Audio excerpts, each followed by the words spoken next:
All right, so if you have an Apple Watch or a Garmin watch or something like that, you've probably seen this number of cardio fitness score or VO2 max, whatever your app calls it basically.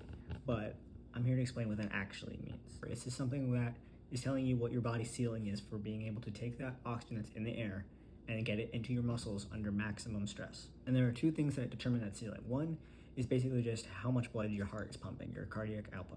And two is how much of that oxygen that's in that blood is actually extracted by the muscles once it gets to them. That's what that number on your watch or app or whatever is getting at. It's not an actual measurement, it's an estimate of it. The practical takeaway of this is not me saying, oh, you can't trust your device and the numbers it's showing. It's just saying that it's not gonna be clinically precise, but tracking the actual trend of it over time on that same device is useful. The good news is that it's trainable, and there's two separate pathways you should train. Don't just do one or the other, it should be both.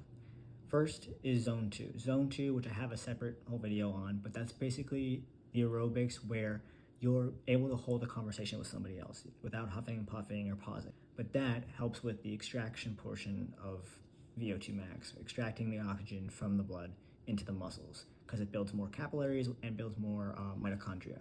The second thing is your actual high intensity, maybe HIIT or something like that, but your high intensity training, because that helps the pump.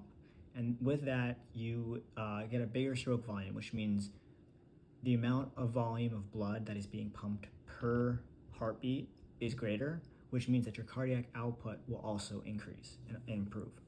So while the number on your wrist might not be clinically precise, it's still the best thing that most people have for a rough read on a metric that can predict their lifespan. You should track the trend, not the exact number, and you should train both pathways.